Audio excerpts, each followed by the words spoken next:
Hello friends, welcome to grow with Sibi. तो आप सभी का स्वागत है आपके अपने चैनल ग्रो विद सिबी पर। तो देखिए, आज हम एक न्यू सीरीज स्टार्ट करने वाले हैं जिसमें हम करेंगे हिंदी पेडागोजी के सारे प्रीवियस ईयर क्वेश्चंस। कौन से वाले? तो जो भी रिसेंटली आपका एग्जाम हुआ था 2022 से 2023, उसमें जितने भी क्वेश्चंस आपके हिंदी पेडागोजी में पूछे गए थे, उस सारे क्वेश्चंस हम डेट वाइज देखने वाले हैं।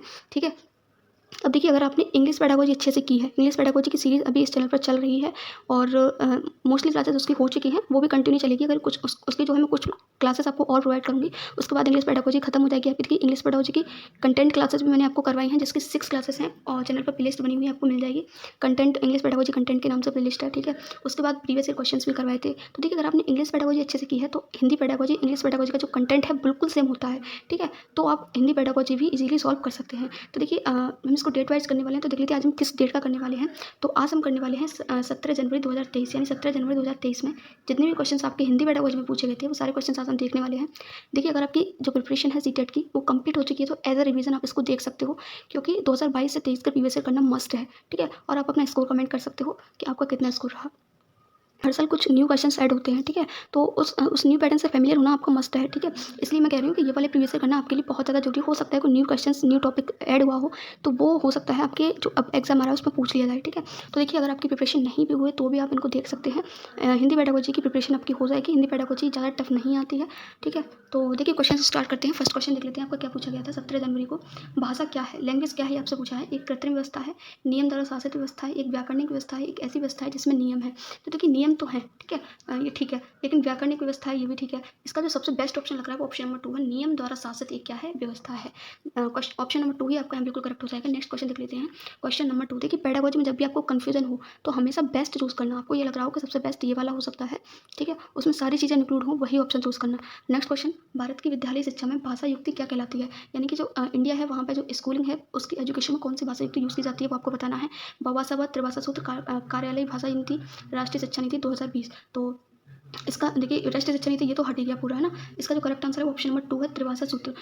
इंडिया में आपका क्या यूज़ की जाती है, त्रिभाषा सूत्र यूज़ की जाती है। ये किसने दिया था? तो ये आपको दिया था कोठारी आयोग ने। ठीक है। और कब दिया था? तो 1964 से 1966। इन्होंने क्या कहा था? देखिए, इन्होंने त्रिभाषा सूत्र दिया था। त्रिभाषा सूत्र से मतलब है कि देखिए, फर्स्ट लैंग्वेज होगी एक लर्नर की, वो क्या होगी? उसकी मदर टंग होगी। दूसरी लैंग्वेज क्या होगी उसकी? दूसरी लैंग्वेज होगी उसकी स्टेट में बोली जाने वाली, और थर्ड लैंग्वेज होगी उसकी हिंदी। ठीक है। इसका मतलब है जो रीजन उसके स्टेट में जो बोली जाती है, जैसे मान लीजिए आपकी फर्स्ट हिंदी होगी, सेकंड भी हिंदी होगी, थर्ड आपकी इंग्लिश होगी, इस तरीके से। ठीक है। नेक्स्ट क्वेश्चन देख लेते हैं। क्वेश्चन नंबर 3, एक बालिका पटना से मुंबई स्थानांतरित होती है, वे विद्यालय में एक भाषा के रूप में अंग्रेजी पढ़ती है, यानी कि विद्यालय में कौन सी भाषा पढ़ रही है? वो अंग्रेजी। और सहपाठी तथा आसपास के लोगों के साथ इंटरेक्शन या अंतर्क्रिया करके वह मराठी सीखने की स्थिति में है। मराठी कैसे सीख रही है? लोगों के साथ इंटरेक्शन करके, यानी कि अपने वातावरण से सीख रही है। इस तरह से आपकी क्या समझ बन रही है? तो ऑब्वियसली देखिए, मराठी उसने कैसे सीखी है? मराठी उसने आसपास के वातावरण से सीखी है, यानी कि उसने इसका क्या किया है? लैंग्वेज का अर्जन किया है, एक्विजिशन किया है। ठीक है। तो मराठी उसने कैसे मराठी सीखना क्या है? उसका एक भाषा अर्जन है। और अंग्रेजी उसने कैसे सीखी है? स्कूल में सीखी है, अंग्रेजी स्कूल में पढ़ती है वो, तो वो उसकी क्या होगी? लर्निंग हो गई। तो उसका देखिए, दोनों भाषाओं का सीखना भाषा अर्जन है, बिल्कुल गलत। अंग्रेजी भाषा का सीखना भाषा अर्जन है, बिल्कुल गलत। अंग्रेजी भाषा का सीखना भाषा गम है, और मराठी भाषा का सीखना भाषा अर्जन है, बिल्कुल करेक्ट। ऑप्शन नंबर 3 आपका यहाँ बिल्कुल सही हो जाएगा। नेक्स्ट क्वेश्चन देख लेते हैं। पीटर अपनी मातृभाषा में बहुत अच्छी तरह से पढ़ लेता है और वह अंग्रेजी भाषा में भी बहुत अच्छी तरह से पढ़ लेता है, इसे किस रूप में जाना जाएगा? यानी कि वो दोनों लैंग्वेज को जो है मातृभाषा में भी अच्छे से पढ़ लेता है और इंग्लिश में भी बहुत अच्छे से पढ़ लेता है। तो इसको कौन सा किस रूप में जाना जाएगा, इसको क्या कहा जाएगा, ये आपको बताना है। तो इसका जो करेक्ट आंसर है ऑप्शन नंबर 4 है, कौशल स्थानांतरण बोलते हैं इसको। ठीक है, स्किल ट्रांसफर। नेक्स्ट क्वेश्चन लिख लेते हैं। क्वेश्चन नंबर 5, आशीष कक्षा 7 का अध्यापक है, उसने अपने विद्यार्थियों को एक पहेली हल करने के लिए दी और विद्यार्थियों को 4 के समूह में बांट दिया, यानी कि एक पजल सॉल्व करने के लिए दिया उसने स्टूडेंट्स को, और विद्यार्थियों को 4-4 के समूह में बांट दिया है। 4 के समूह में बैठे शिक्षार्थियों ने यह बोलकर पहेली का हल निकाला है कि वे पहेली हल करने के बारे में क्या सोचते हैं।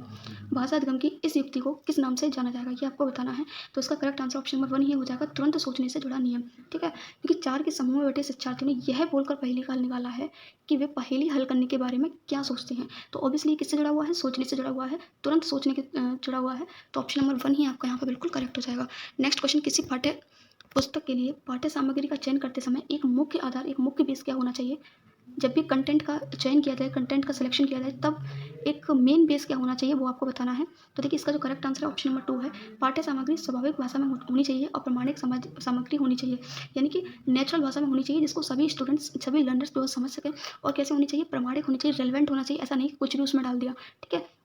नेक्स्ट क्वेश्चन देख लेते हैं। क्वेश्चन नंबर 7, निम्न में से कौन सी भाषा शास्त्रीय भाषा नहीं है, ये आपको बताना है। तो आई होप कि इसका आंसर तो आप सभी को पता होगा। इसका correct answer option number Hindi है। हिंदी हमारी क्या है, राजभाषा है, ना कि राष्ट्रीय भाषा। नेक्स्ट क्वेश्चन देख लेते हैं। क्वेश्चन नंबर 8, भाषा के बारे में ज्ञान क्या कहलाता है? यानी कि आपको लैंग्वेज के बारे में नॉलेज है तो वो क्या कहलाता है, ये आपको बताना है। इसका करेक्ट आंसर है ऑप्शन नंबर 2, इसको हम कहते हैं घोषणात्मक ज्ञान। नेक्स्ट क्वेश्चन, भाषा की केंद्रीयता क्या है, मतलब उसका सेंटर क्या है? तो फर्स्ट देख लेते हैं, इस बात की पहचान करना कि विषय वस्तु यानी कि जो कंटेंट है उसको सीखने में भाषा की भूमिका महत्वपूर्ण है। बिल्कुल सही बात है, ठीक है। इस बात की पहचान करना कि भाषाएं एकांत में नहीं सीखी जाती हैं, भाषाएं ग्रुप में सीखी जाती हैं, इंटरेक्शन के साथ सीखी जाती है। इस बात की पहचान करना, भाषा और अधिगम पारस्परिक रूप से संबंधित हैं, भाषा संप्रेषण के लिए है और विचारों के लिए भाषा की जरूरत नहीं, ये भी गलत हो गया। तो देखिए सबसे बेस्ट जो ऑप्शन लग रहा है आपका ऑप्शन नंबर 1 है, आपको यही यहाँ पर बिल्कुल करेक्ट हो जाएगा। नेक्स्ट क्वेश्चन देख लेते हैं। क्वेश्चन नंबर 10, पोर्टफोलियो आकलन क्या है? यानी कि पोर्टफोलियो किसका आकलन करता है, ये आपको बताना है।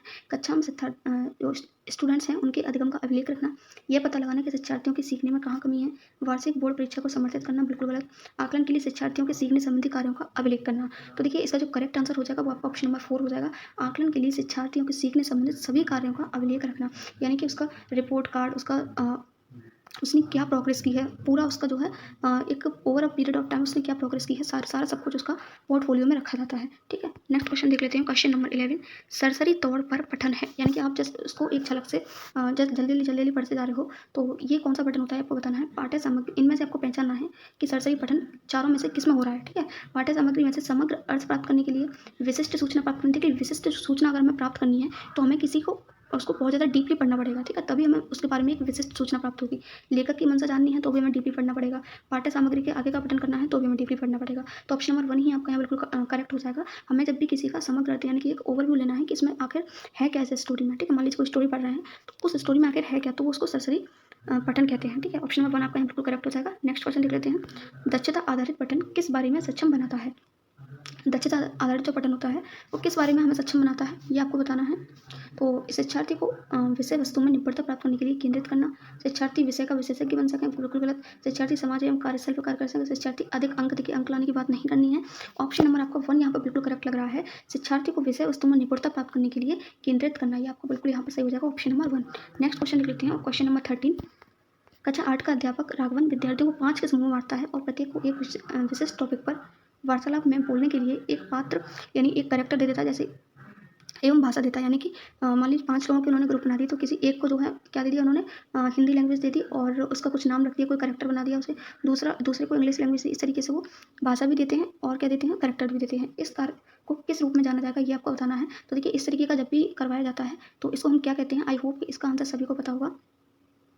इसका करेक्ट आंसर है ऑप्शन नंबर 2, इसको हम कहते हैं रोल प्ले, ठीक है। नेक्स्ट क्वेश्चन देख लेते हैं। क्वेश्चन नंबर 14, एक अध्यापक अपनी कक्षा इस प्रकार से आयोजित करती है कि विद्यार्थी लेखन संबंधी कक्षा में मुख्य बिंदु लिख सकें, यानी कि मेन पॉइंट्स लिख सकें और एक रूपरेखा तैयार कर सकें, पहला प्रारूप लिख सकें, उसमें सुधार कर सकें और अंततः अंतिम प्रक्रिया प्रारूप तय कर सकें। यह यहाँ पर अध्यापक किस युक्ति का इस्तेमाल कर रहा है? तो देखिए कल ये जो क्लास हुई थी इंग्लिश पेडागोजी की, सेम यही क्वेश्चन पूछा गया था। इसका जो करेक्ट आंसर है वो आपका ऑप्शन नंबर 1 हो जाएगा, प्रक्रिया आधारित इसका करेक्ट आंसर ऑप्शन नंबर 2 हो जाएगा, लेखन का प्रक्रिया उपागम, यानी कि यहाँ राइटिंग की प्रोसेस चल रही है, ठीक है। तो ऑप्शन नंबर 2 ही आपका यहाँ पर बिल्कुल करेक्ट हो जाएगा। पहले उन्होंने पहला ड्राफ्ट लिखा, फिर उसमें कुछ मान लीजिए मिस्टेक्स हुई तो उसको करेक्ट करके उन्होंने लास्ट फाइनल ड्राफ्ट लिखा, ठीक है। तो ये हमारी किसकी प्रोसेस होती है, लेखन की होती है, राइटिंग की होती है। तो ऑप्शन नंबर 2 आपका यहाँ पर बिल्कुल करेक्ट हो जाएगा। नेक्स्ट और आज का हमारा लास्ट क्वेश्चन देख लेते हैं। उच्चारण सिखाने के लिए कौन सा तरीका प्रभावशाली है? यहाँ पर सबसे बेस्ट तरीका कौन सा होगा उच्चारण सिखाने के लिए? प्रोनाउंसिएशन सिखाने के लिए सभी शिक्षार्थियों को स्वर विज्ञान पढ़ाना, ठीक है। और नेक्स्ट क्या है, शब्दों और ध्वनियों के प्रतिलेखन के माध्यम से पढ़ाना, विपरीत शब्दों के उदाहरण देकर सिखाना, वर्णों और ध्वनियों की आपसी संबंध देकर सिखाना। तो इसका जो करेक्ट आंसर है ऑफिशियली वो आपका ऑप्शन नंबर 3 है, विपरीत शब्दों के उदाहरण देकर सिखाना, ठीक है। तो ये थे आपके हिंदी पेडागोजी 17 जनवरी में पूछे गए सारे क्वेश्चंस। आई होप कि आपको सारे क्वेश्चन समझ में आ गए होंगे। वीडियो अच्छी लगी हो तो प्लीज़ क्लास को लाइक जरूर करना। मिलते हैं न्यू क्वेश्चंस के साथ। Till then have a nice